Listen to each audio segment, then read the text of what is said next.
E aí, pessoal? Na aula de hoje eu vou falar um pouquinho de teoria dos números e eu quero cobrir esses assuntos aqui. A primeira coisa que eu quero falar é que a teoria dos números na programação competitiva ela trabalha muito com os números inteiros, né? Então, uma matéria que vocês vão ter no curso de computação que parece muito com a teoria dos números que a gente vê na programação competitiva é a matemática discreta. Então, eu vou falar de algumas coisas aqui que você muito provavelmente vai ver na sua disciplina de discreta e que já vão te ajudar a fazer muitos problemas. Então, eu quero cobrir esses assuntos aqui e vamos começar falando de divisibilidade. GCD, LCM, e aí eu vou falar do algoritmo de Euclides, que ele serve para calcular o GCD. Tá. A primeira coisa que a gente pode falar aqui é que se você tiver dois números A e B inteiros, você consegue representar o A em função de B através dessa equaçãozinha aqui, que é o A vai ser um quociente vezes B mais um resto. Isso é uma representação única de A em função de B, e uma propriedade dela é que o R está entre 0 e o B. Isso vai ser uma coisa que vai ajudar a gente a fazer o algoritmo de Euclides. Por que o R está entre 0 e B? Menos 1 nesse caso, né? Porque vamos supor que ele não estivesse, vamos supor que o R fosse B mais algum X.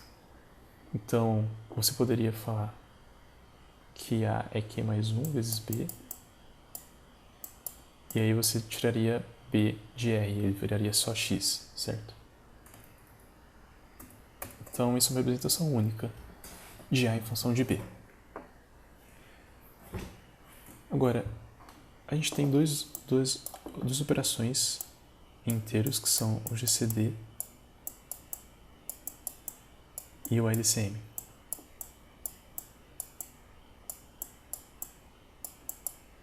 Em português, eles são o MDC, que é o máximo divisor comum, e o MMC, que é o mínimo múltiplo comum, né? Aqui, GCD significa Greatest Common Divisor e LCM, Least Common Multiple. É a mesma coisa. É bom já vocês se acostumarem com esses nomes em inglês, porque a maioria das vezes que você for ver esses nomes, eles vão estar em inglês, porque eles vão ser enunciados de algum problema.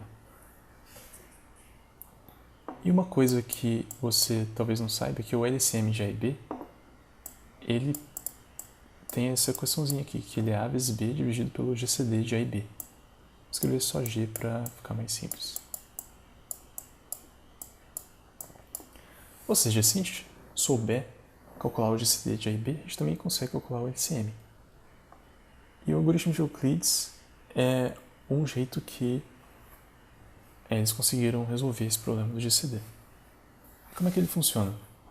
Eu vou usar essa representação aqui de A em função de B para explicar como é que ele funciona. Então tá bom, vamos olhar para essa equação e vamos supor que G é o GCD de A e B. Bom, se G é o GCD de A e B, então ele é o maior cara que divide tanto A quanto B. Então nesse caso, se a gente dividir os dois lados por G, a gente vai ter algo assim. Como G divide A, e a notação de divisibilidade é esse pipe aqui, e G também divide B, então esse número aqui é um inteiro, e esse também é um inteiro. Então R1 sobre G também vai ser um inteiro. Em outras palavras, R1 é divisível por G. Isso vale não só para o G, mas para todo divisor ao mesmo tempo de A e B. Ou seja,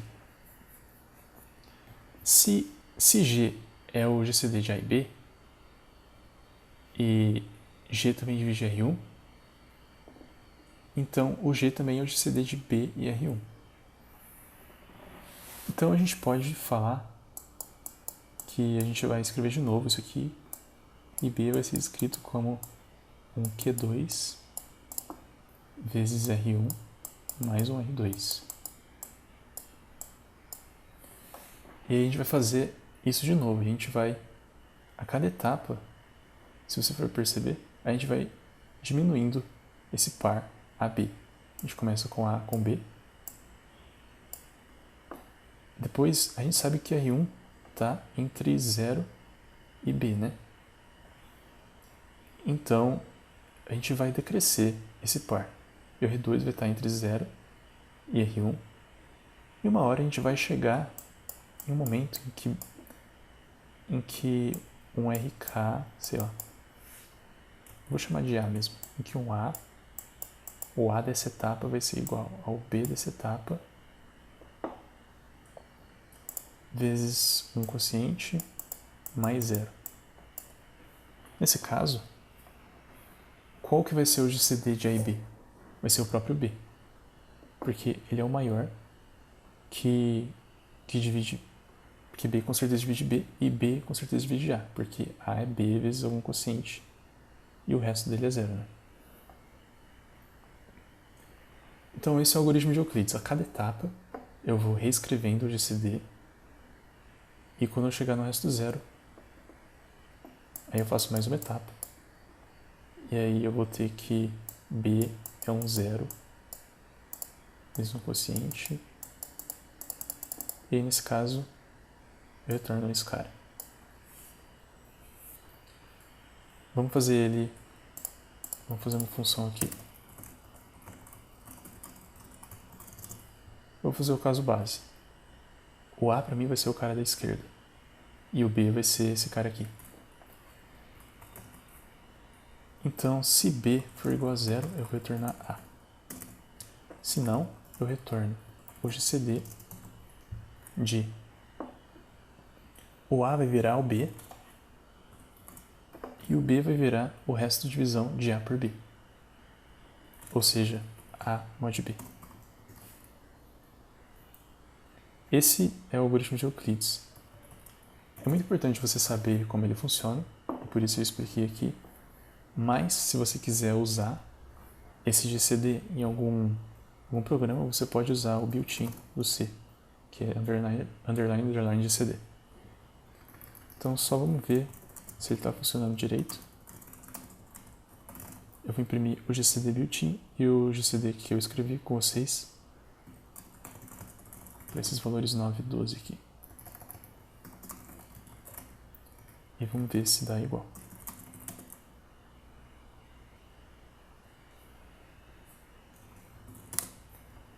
Beleza. E se a gente quiser escrever o LCM agora, a gente pode usar o GCD para calcular. LCM de A e B vai ser A vezes B dividido por GCD de A e B. E aí, nesse caso, vocês podem escrever ele de outra forma.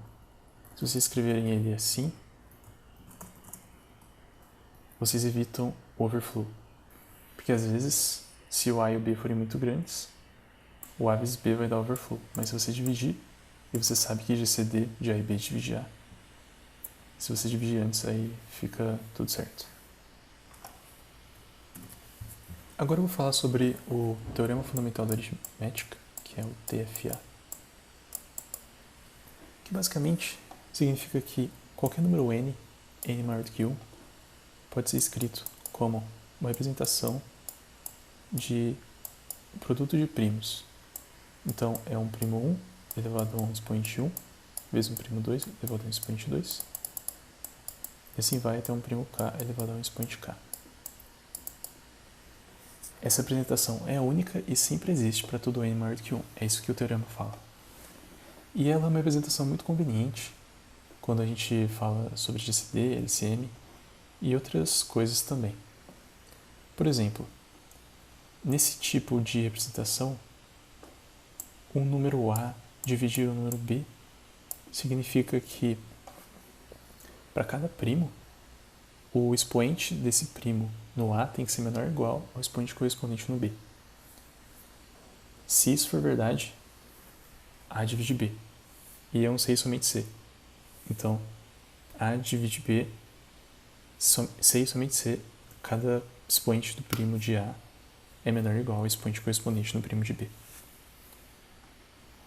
Isso é simples de ver, né? Porque se a gente escrever o B como P1 elevado a E1, P2 elevado a E2, e assim vai, e o A como P1 elevado a 1 F1, P2 elevado a 1 F2, e a gente quiser dividir, aí isso vai ser P1 elevado a E1 menos F1. Basicamente você está cortando.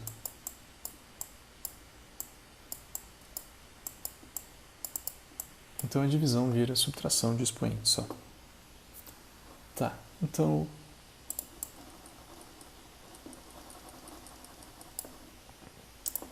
para dois números, como é que seria o GCD nessa representação e como é que seria o LCM?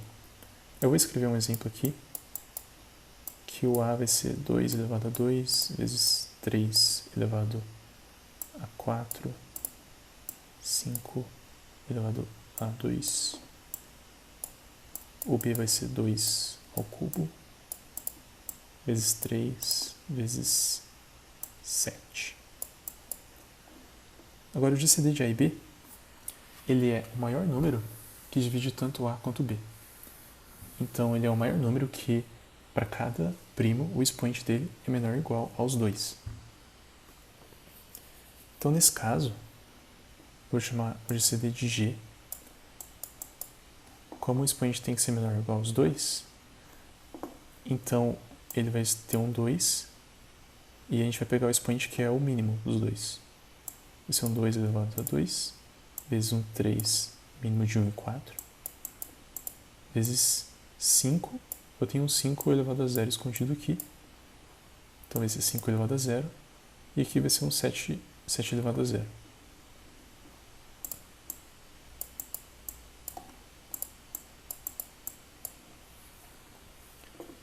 E o LCM, que eu vou chamar de L, vai ser a mesma coisa, só que em vez de mínimo eu vou pegar máximo. Por quê? Porque ele vai ser o menor número que é divisível por tanto A quanto B.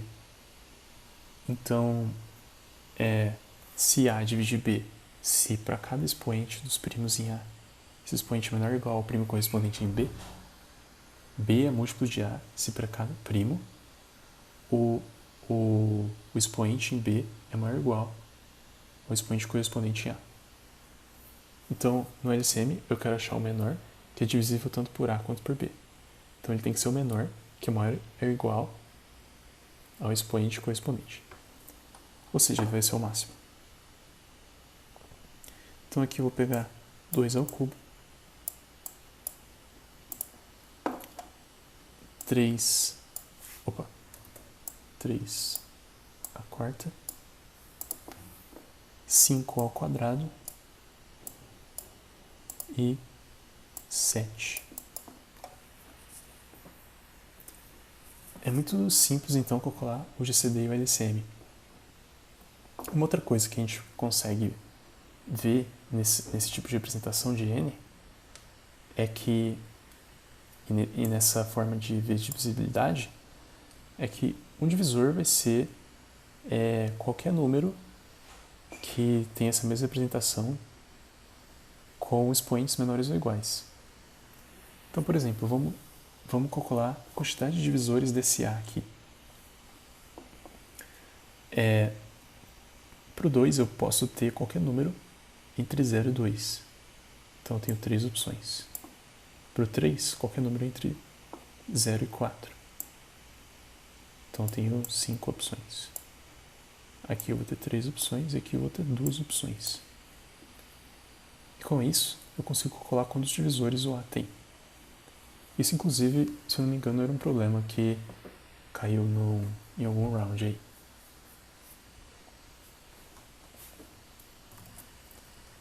Agora, para eu achar os primos, existe esse algoritmo aqui, que é o do crivo, ou crivo de Eratosthenes, que é um algoritmo muito simples e eu vou mostrar como é que ele funciona aqui. Esse algoritmo, ele começa assumindo que todos os números até o max n, que a gente quiser calcular, são primos.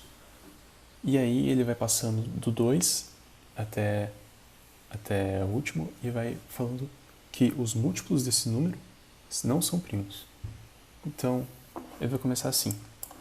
Ele vai começar no 2, e aí ele vai pelos múltiplos 2, que são os pares, né? 4, 6, 8, e vai falando que eles não são primos. Depois eu vou para o 3. Eu vou passar pelos múltiplos do 3, primeiro é o 6, depois o 9, depois o 12, depois o 15. Daí, quando eu fizer isso, cada vez que eu chego no número e ele não tiver marcado como não primo, é porque ele é primo. Porque se ele não fosse, existia algum outro primo que dividia ele, que era menor do que ele, certo? Então depois que a gente fizer isso, a gente já conseguiu calcular todos os que são primos. Nesse n igual a 15 aqui, que são 2, 3, 5, 11, 13. Então, para esse algoritmo, a gente só precisa de um array, que seria isPrime, que já começa como tudo true, e aí a gente vai nesse algoritmo e colocando falses. Cada vez que a gente chegar no número e o isPrime daquele número for true, então ele é primo. Então, vou fazer ele aqui.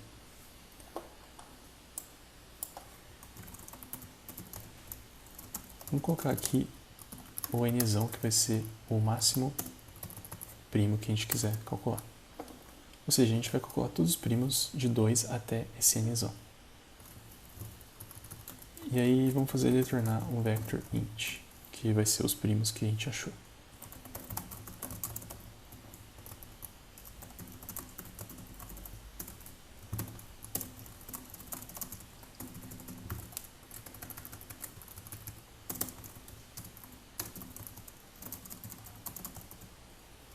A gente vai do 2 até o nzão.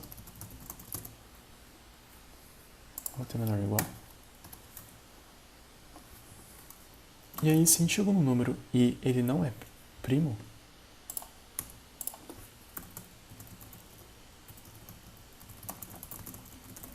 a gente continua. Se não, é porque ele é primo e a gente coloca ele na resposta. E agora a gente passa por todos os múltiplos dele e marca que eles não são primos.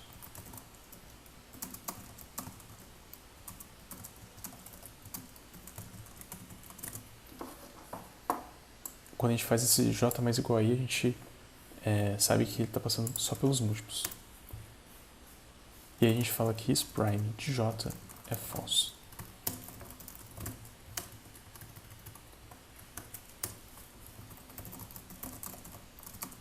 Então vamos calcular o crivo para até 15.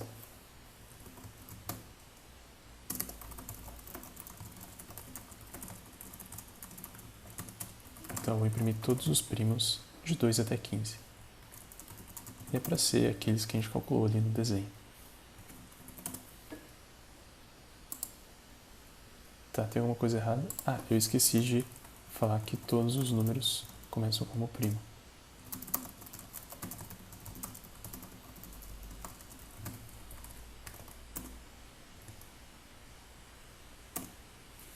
Beleza.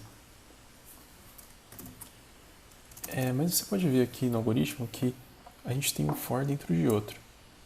E por que isso não fica quadrático?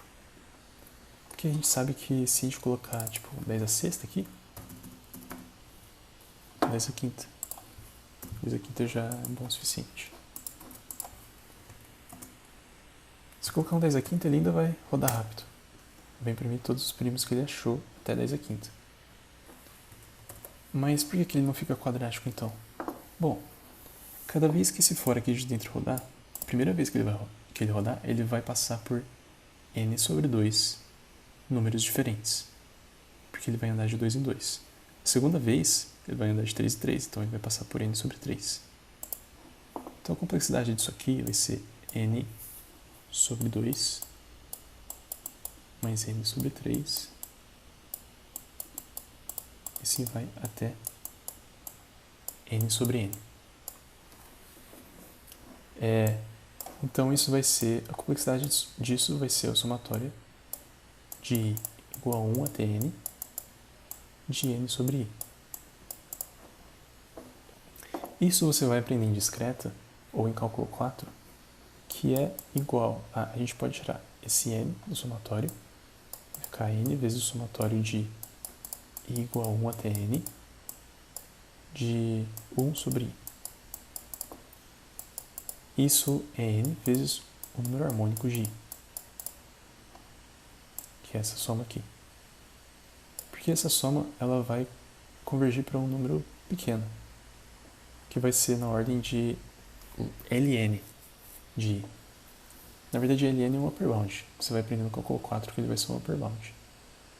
E então isso é mais ou menos n vezes ln de n, que a gente pode tomar como se fosse n log.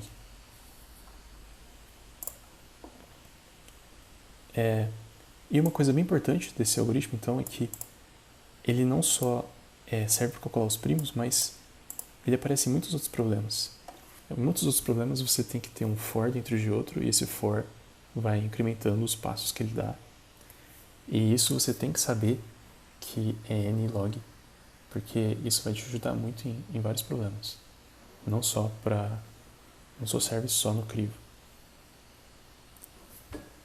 Beleza. Então outra coisa que a gente quer saber calcular é como fatorar os números. E para isso existem duas formas. Existe a fatoração rápida e existe a fatoração em raiz. Vou falar da fatoração em raiz primeiro e depois vou falar da fatoração rápida.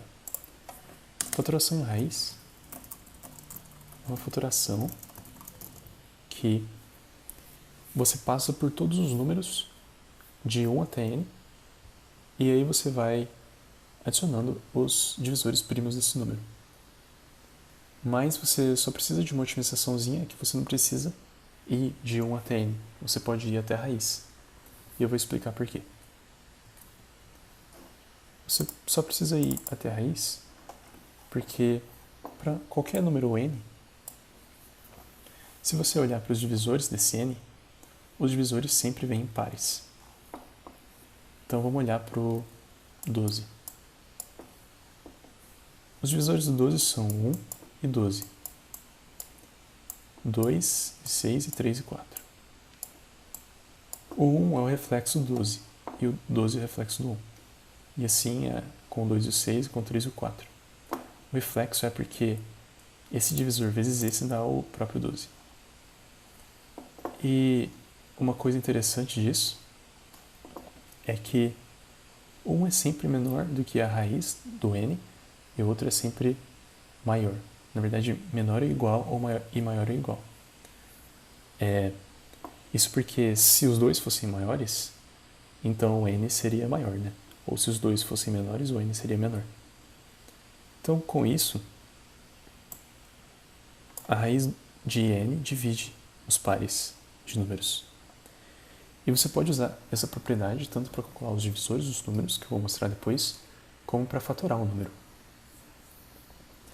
Para fatorar um número, uma ideia que você pode usar é que você pode fazer um for de 1 até n, e cada vez que você achar um número que divide n, você usa ele para dividir n, você adiciona ele na sua fatoração, e com isso você só precisa ir até a raiz. Porque, como você quer só os fatores primos, você só está interessado no menor desses pares. Certo? Então, eu vou fazer a fatoração aqui, nessa função, e eu vou retornar um map. E esse map significa, por exemplo, para o 12, eu tenho que ele é 2 elevado a 2 vezes 3, né? Então, para a entrada 2 eu vou colocar 2, e para a entrada 3 eu vou colocar 1. Então, eu vou ter aqui a resposta. Eu vou fazer um for que começa do 2 e vai até a raiz de n, ou seja, i vezes i tem que ser menor ou igual a n. E eu vou ter um aux aqui, que vai começar como n, e cada vez que aux divide i, enquanto aux divide i, eu vou colocar i na fatoração. E eu vou dividir aux por i. Bom,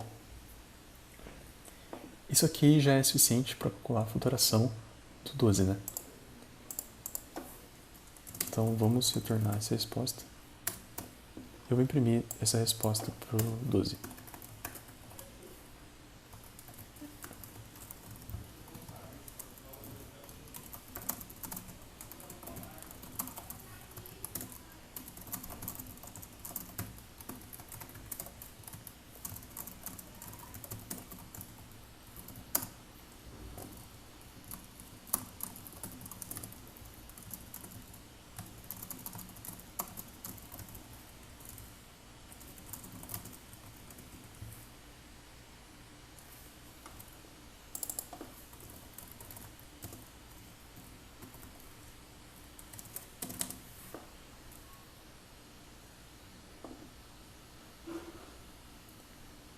Perdão, enquanto aux mod for igual a 0.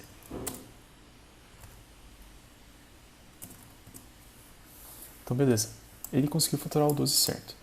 Mas o que acontece se eu, por exemplo, fizesse a fatoração do 14? Aqui deu errado, porque para o 14 ele achou o 2 como um fator primo só e esqueceu do 7. Isso porque, beleza, você achou o primeiro, de todos os fatores primos você achou o primeiro fator, mas o 14 é 12 vezes 7. Então você ia ter o 2 e o 7 aqui. Nesse caso, os dois divisores são fatores primos. Os dois divisores são primos. Mas nesses casos, você só pode ter um primo que está do lado direito. Porque se você tivesse dois primos que estivessem do lado direito, bom, nesse caso, esses primos, a multiplicação desses primos ia ser maior do que n, certo? Então o que a gente pode fazer é só colocar um if aux for maior do que 1, é porque eu não dividi ele por todos os fatores dele e faltou um fator. E esse fator é exatamente o primo que restou. Então, answer de aux igual a 1.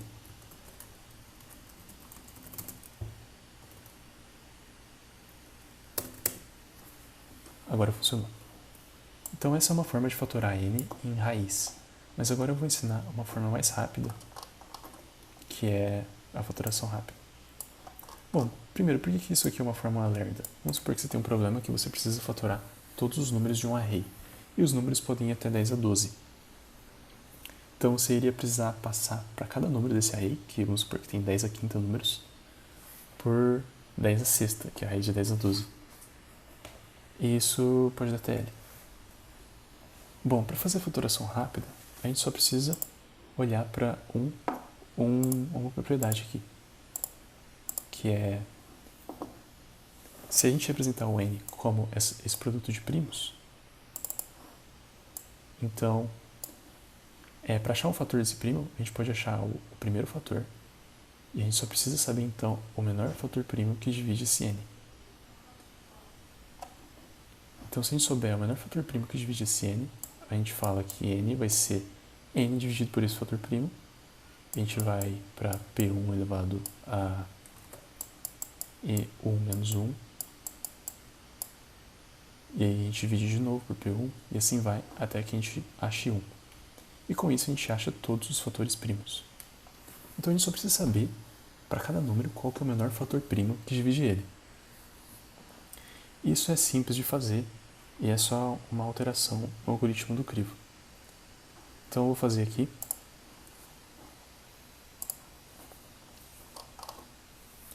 No crivo, a gente vai, além de calcular os primos, a gente vai calcular esse valor aqui, que é o SPF, que é o smallest prime factor. Para a gente calcular ele, como a gente assume que no início do algoritmo do crivo todos os números são primos, então o smallest prime factor de primos são eles próprios. Então esse SPF de i começa como i. Agora nesse for aqui, a gente vai falar que j é composto, né? Então a primeira vez que esse que a gente falar que esse j é composto, então o i vai ser o smallest prime factor que divide o j. Então, if is prime de j for igual a true, SPF de j vai ser i. Com isso, a gente consegue calcular esse SPF. Agora, para a gente fatorar o número, a gente só precisa fazer o seguinte. A gente começa com o n, enquanto o n for diferente de 1, a gente divide ele pelo smallest prime factor dele. E a cada etapa a gente fala que SPF de n é um fator, então a gente incrementa ele nesse map. A gente retorna só esse map. Então vamos ver se isso funciona. Então eu quero fatorar 12. Beleza, deu errado porque eu não chamei o crivo de novo. Preciso passar o valor, né? Vou colocar 10 assist.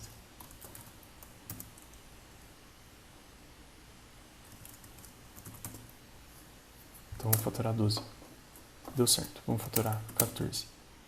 Beleza. E por que ele é uma fatoração rápida? Porque nesse for aqui, quantas etapas ele vai fazer? Quantas iterações ele vai terminar? Cada iteração eu divido ele por um fator primo dele, que é maior ou igual a 2. Então, cada vez eu divido n por 2 ou mais. Isso com certeza vai ser uma complexidade menor ou igual a log de n. E beleza, a gente está acessando um map aqui, mas isso vai adicionar, vai multiplicar uma complexidade de log de n. Então é muito irrisória essa complexidade. A gente poderia também usar um knowledge map para deixar mais rápido.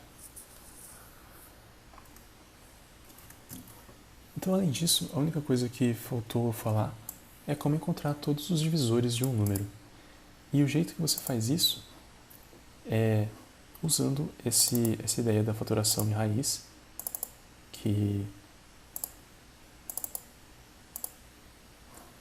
é essa ideia aqui, que todo divisor vem junto com o seu reflexo. Então a gente só precisa ir até a raiz. Então vamos fazer isso em uma função. Vou chamar a função de divisors. E eu começo do 1 e vou até a raiz de n.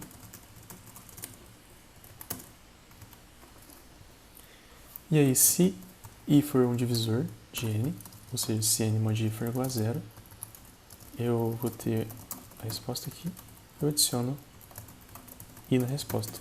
Agora, para eu achar o reflexo dele, é só fazer j é n sobre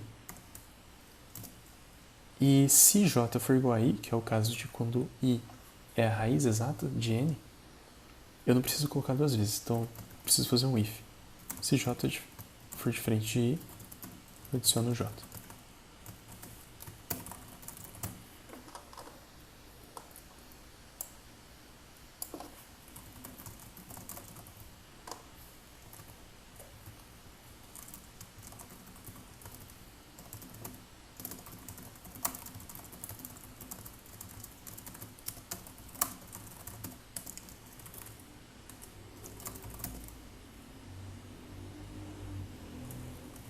Vamos ver todos os divisores de 12. Beleza, eles vêm numa ordem estranha, isso porque depois de um número vem o reflexo dele. Então, depois do 1 vem o 12, depois do 2 vem o 6 e depois do 3 vem o 4. Se você quiser eles na ordem normal, você pode dar um sort e não tem problema nenhum. Uma coisa interessante que